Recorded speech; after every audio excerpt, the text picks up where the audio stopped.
Hello friends, আমার channel Sunanda Das the art of cooking. আজ আমি তোমাদেরকে দেখো ছোট ছোট দেশি সিম, এটা ঘরের একদম আমাদের মাসি এনে দিয়েছে। তো যাই হোক, খুব ছোট ছোট দেখো সিমগুলো, কিন্তু এটা খেতে খুব টেস্ট হয়। তো এটাই জাস্ট আমি একটু সর্ষে দিয়ে চচ্চড়ি করব। আমার চ্যানেলের সাথে প্লিজ থেকো, Sunanda Das the art of cooking. আজ আমি তোমাদের সাথে রেসিপি শেয়ার করছি, একদম দেশি ঘরোয়া সিমের সর্ষে দিয়ে ঝাল। চলো কিভাবে করছি দেখো। দেখো ভালো করে আমি কেটে ধুয়ে নিয়েছি।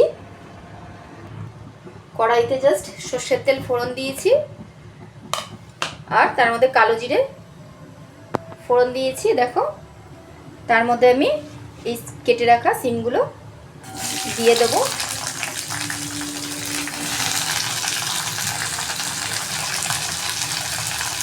যারা আমার চ্যানেল দেখছো, আমার চ্যানেলের সাথে জুড়ে আছো, তাদের অশেষ ধন্যবাদ।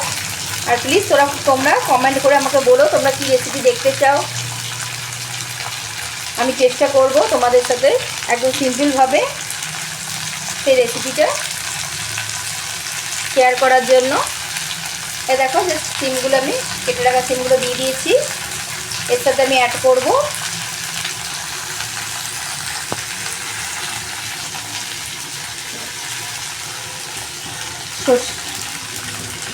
টেস্ট অনুযায়ী নুন আর হাফ চামচ হলুদ, ছোটো চামচের হাফ চামচ হলুদ।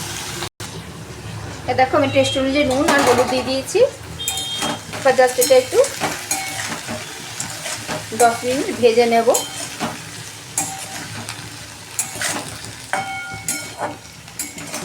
মিডিয়াম ফ্লেমে একটু ভাজা ভাজা করে নেব। আর এদিকে আমি জাস্ট মশলা রেডি করছি। দেখো আমি ছোটো চামচের 1 চামচ আমি সর্ষে দিয়েছি, কালো সর্ষে দিয়েছি, আর 4টে লঙ্কা দিয়েছি। এটা একটু ঝাল ঝাল খেতে ভালো লাগে, তো তোমরা ঝালটা তোমাদের ইচ্ছা অনুসারে দেবে, তোমাদের টেস্ট অনুযায়ী দিও।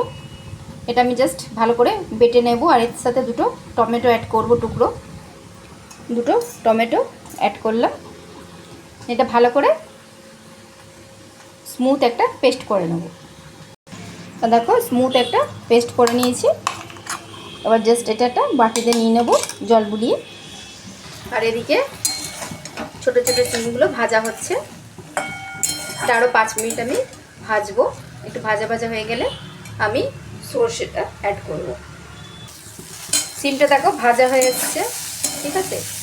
এরপর আমি অ্যাড করে দেবো যে সর্ষেটা আমি বেটে রেখেছি, ওটা আমি অ্যাড করে দেবো। একটু নুন দিয়ে দিয়েছি সামান্য, পরে তিতো ভাবটা থাকে না। দেখো সর্ষে বাটাটা দিয়ে দিলাম পেস্টটায়। নুনটা তোমরা একটু টেস্ট করে দেখে নেবে, নুনটা কম বেশি থাকলে তোমরা অ্যাড করো। দেখো এটা 5 মিনিট জাস্ট একটু ফুটে যাবে। ফ্লেভার আর সর্ষের যেই ঝাল মশলাটা সিমের মধ্যে ঢুকে যাবে। তো রেডি হয়ে যাবে আমার সিম ঝাল সর্ষে। আমার channel Sunanda Das the art of cooking. আমার চ্যানেলের সাথে প্লিজ থেকো বন্ধুরা।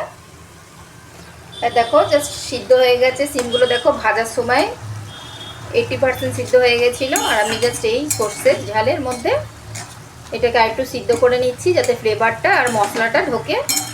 এটা জাস্ট নাড়াচাড়া করে একেবারে শুকনো শুকনো নামিয়ে দেবো। এই রেসিপিটার নাম হচ্ছে সিম সর্ষে ঝাল। হেভি লাগে গরম ভাতের সাথে বন্ধুরা, করে দেখো তোমরা। দেখো আমার জলটা একদম শুকিয়ে গেছে, এরকম মাখা মাখা কষা কষা এরকম জাস্ট রাখবো। আমার রেডি হয়ে গেছে সিম ঝাল সর্ষে। চলো আমি তোমাদেরকে সার্ভ করে দেখাচ্ছি। দেখো আমার সিম সর্ষে ঝাল রেডি সার্ভ করার জন্য। এটা কিন্তু দেখো দেখতেও ভালো হয়েছে, খেতে কিন্তু দারুণ লাগে বন্ধুরা। গরম ভাতের সাথে ঝাল ঝাল গরম ভাতের সাথে মেখে আমার তো দারুণ লাগে। আমার চ্যানেলের সাথে প্লিজ জুড়ে থেকো, Sunanda Das the art of cooking. আমি আবার অন্য রেসিপি নিয়ে তোমাদের সাথে হাজির হব তোমাদের কাছে। আমার রেডি হয়ে গেছে সিম সর্ষে। আমি আবার অন্য রেসিপি নিয়ে হাজির হব। By friends.